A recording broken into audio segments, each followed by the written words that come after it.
महाराज की. तुमचा आवाज आहे ना हा कोल्हापूर पर्यंतच आहे, महाराष्ट्राच्या कानाकोपऱ्यातून आलेत आणि आवाज एवढा कमी काय? जरा बावनकुळे साहेब इथे आहेत, बावनकुळे साहेबांच्या कानावर आहे, पण बावनकुळे साहेबांच्या सरकारच्या कानावर गेला पाहिजे. म्हणून एकदा श्री संत श्रेष्ठ जगनाळे महाराज की. आपला जमलं बघा.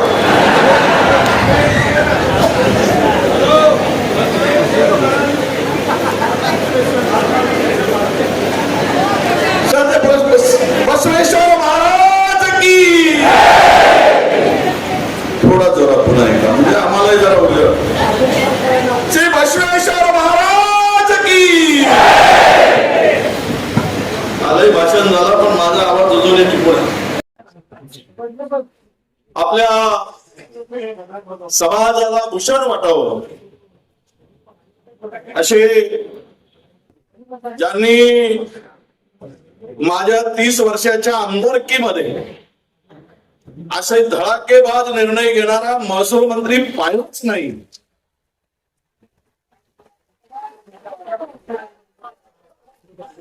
असे महाराष्ट्राचे महसूल मंत्री आणि समाजाचे नेते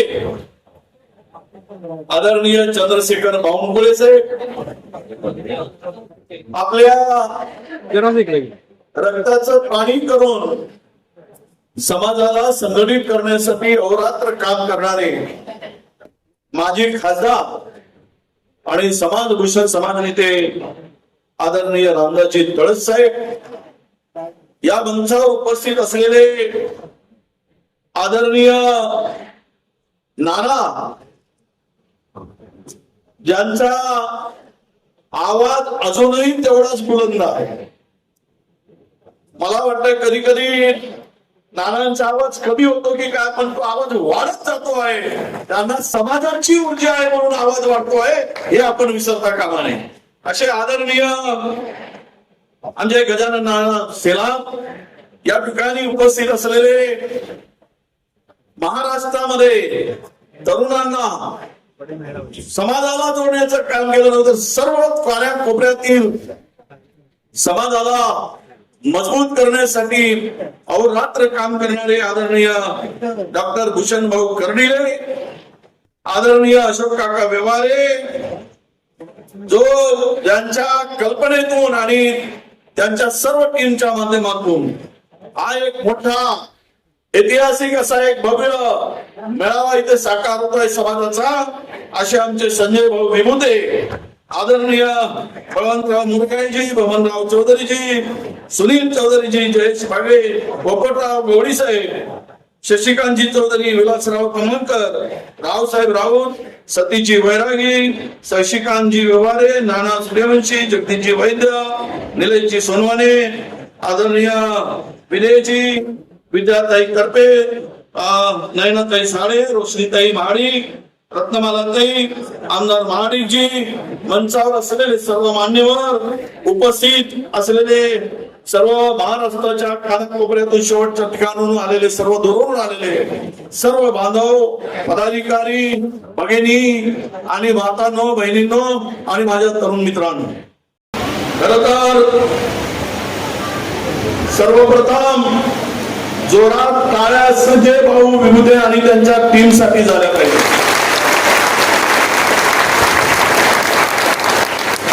मला पश्चिम महाराष्ट्रामध्ये एवढा मोठा मेळावा होईल याची कल्पना नव्हती. विदर्भात होऊ शकतो, पण मला पश्चिम महाराष्ट्रात होईल.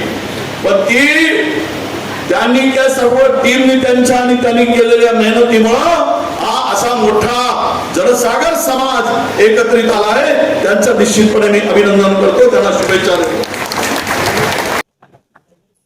बावनकुळे साहेब, तुम्ही सत्ताधारी पक्ष आणि मी विरोधी पक्ष, जे तुमच्यानं जमते ते तुम्ही करा आणि तुम्ही करणारच.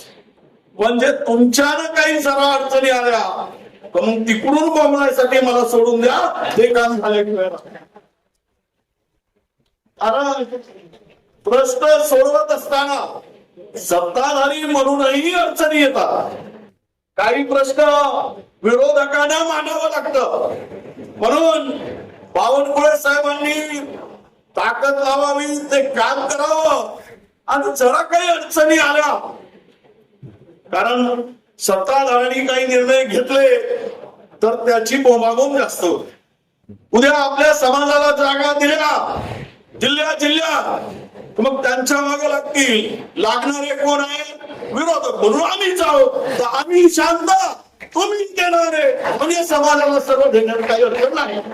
तुम्हाला सांगतो, तुमच्या अजिबात कोणीही प्र काढणार नाही. जिल्ह्यातल्या जागा शोधा, ते मिळवण्यासाठी बावनकुळे साहेबांच्या नेतृत्वामध्ये आपल्याला मिळेल. त्यासाठी मी त्यांच्या पाठीमागे आहे, खंबीरपणे आहे.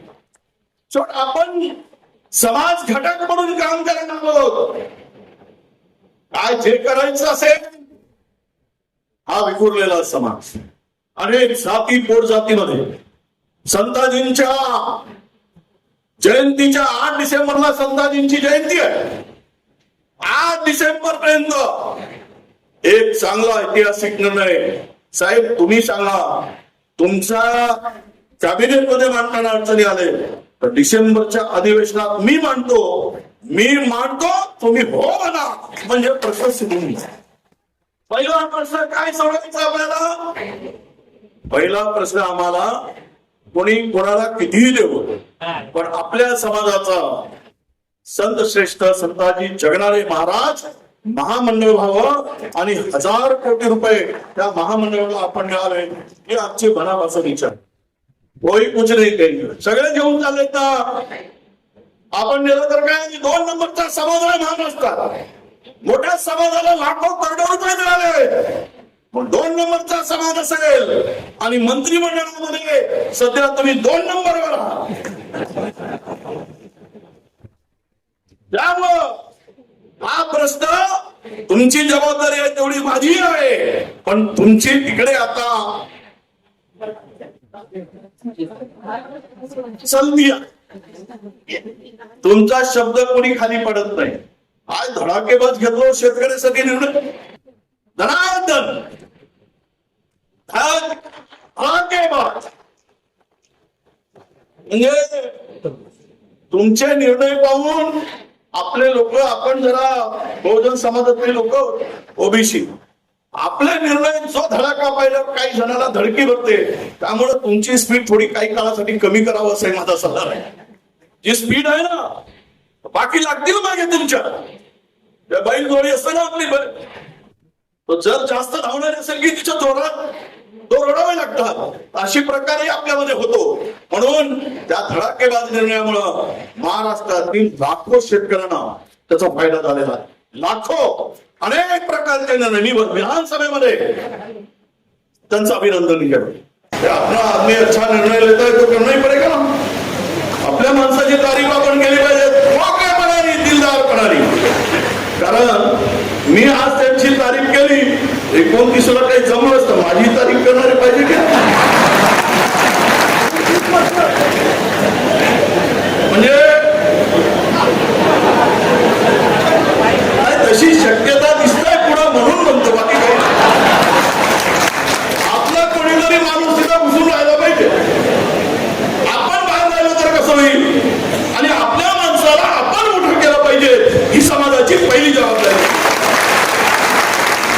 ही जबाबदारी ओळखून काम करण्याची आवश्यकता आहे. आणि म्हणून मला तरी वाटतं की बावनकुळे साहेबांच्या पाठीमागं हा महाराष्ट्रातला समाज फार आशेनं बघतो आहे. फार मोठ्या आशा आहे. ती संधी कधीच आली नव्हती एवढी मोठी. आणि नशिबानं विरोधी पक्षातही नंबर 1 वर, आणि तिकडे सध्या तुम्ही नंबर 1 वरच आहे. थोडीशी वाट पाहावी लागेल, जरा काही काळ आहे. मला वाटतं की लागेल. आम्हाला आशा आहे मा जगदंबेच्या महालक्ष्मीला आपण सगळेजण वंदन करून जा की आपल्या माणसाचा नंबर लवकरात लवकर लागला पाहिजे. कारण तसे वारे तिकडे वाहत आहे. चर्चेला जोरात उतार आहे. आपले इकडचे नंबर 1 चे जातील आणि आमच्या नंबर 2 चा नंबर लागेल असे सगळेजण म्हणत आहेत. त्यामुळे आमच्या शुभेच्छा आहेत. ते राहिले तर आम्हाला काही दुःख नाही, राहू दे. पण 29 नंतर मात्र थोडं आमच्यासाठी ठेवा, अशी तेवढीशी माझी थोडस काही काम माझ्यासाठी ठेवलं पाहिजे की नाही. मी मंत्री झाल्याबरोबर आदरणीय बावनकुळे साहेब पहिला निर्णय माझ्या जीवनातील काय घेतला, ज्यावेळेस ही सगळी यात्रा निघाली आमच्या भूषण भाऊंच्या नानांच्या सगळ्या मंडळींनी आदरणीय तळस साहेबांनी काढली. त्या यात्रेमध्ये चंद्रपुरात आल्यानंतर समाज बांधवांच्या पुढे मी शब्द दिला होता आणि मंत्री ओबीसी खात्याचा मंत्री झाल्यानंतर सदुंबरेला 70 कोटी रुपये मंजूर करण्याचं काम समाज बांधव म्हणून मी पहिल्यांदा करतो. मला तुम्हाला विनंती करायची आहे आता या 70 मध्ये, कारण मी लहानसा खात्याचा मंत्री होतो, तुम्ही मोठ्या खात्याचे मंत्री आहे, त्यामुळे या 70 मध्ये किमान 100 तुम्ही घाला, म्हणजे 170 मध्ये सदुंबरेचा प्रचंड मोठा विकास आपल्याला सगळ्याला मिळून करता येईल. आणि तुम्ही घालू शकता. तुमच्या शब्दाला किंमत आहे, तुमच्या शब्दाला ताकद आहे.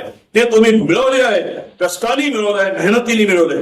आपल्या सगळ्यांच्या नशिबी आपण काही जमीनदार नाही, आपण वतनदार नाही, आपण मालगुजार नाही. आपला माणूस समाजातला मोठा होतो, तो कष्टाने होतो, तो मेहनतीने होतो, तो परिश्रमाने होतो आहे. हे सर्वांना माहित आहे. हे आयतं मिळून काही मिळत नाही.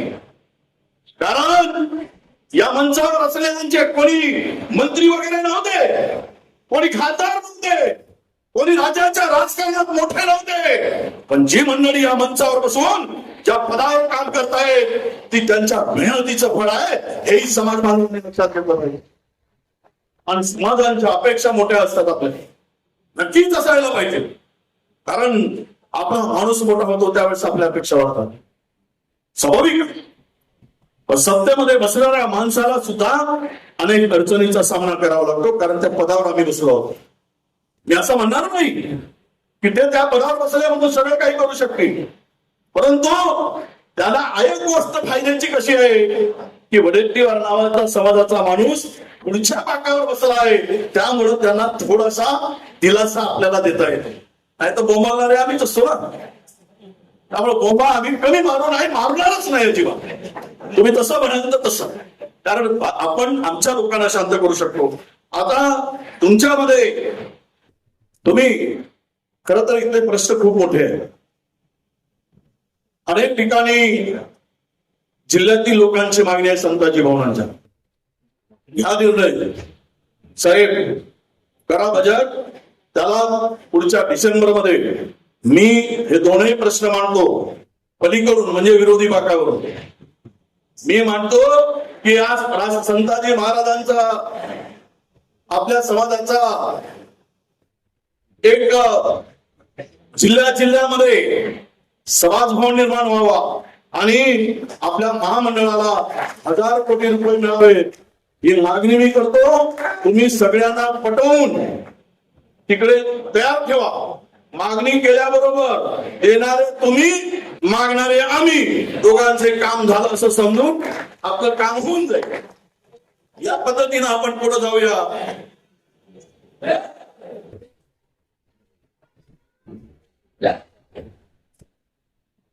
यासाठी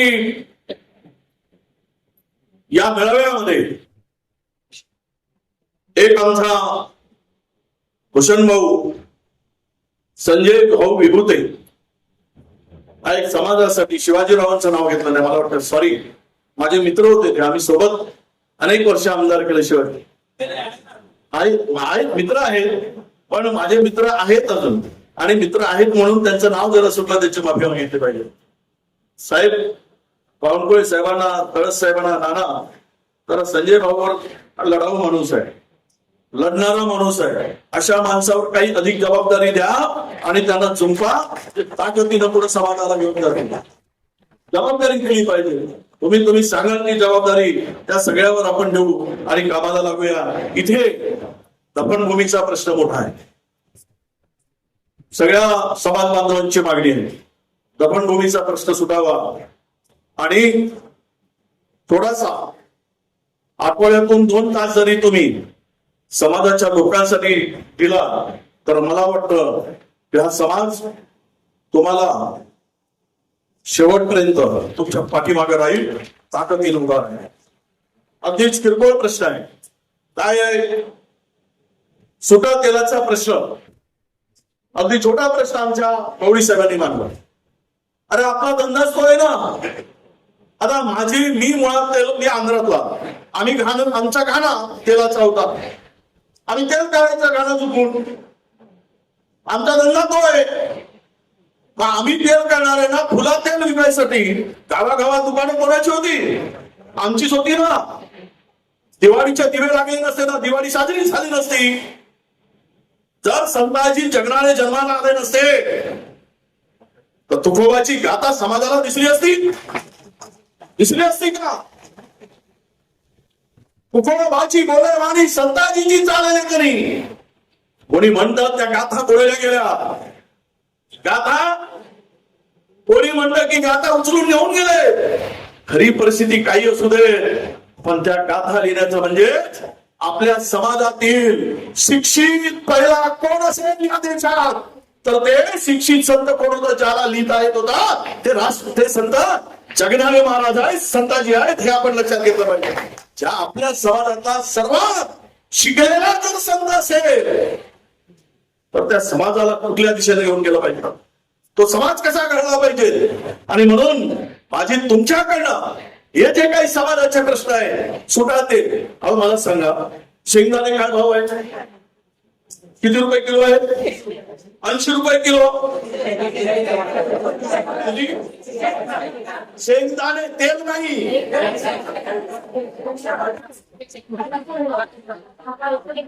150 रुपये किलो. एक किलो तेल काढायसाठी तुम्ही सांगा, हे जे विकतात ना, जे आता मार्केटमध्ये ट्रॅकिंग वाला तेल येतो ना, शुद्ध शेंगदाणे तेल, आता 150 रुपये शेंगदाणे आहे आणि तेलाचं पाकिट केवढ्यात विकतं शुद्ध शेंगदाण्याचं?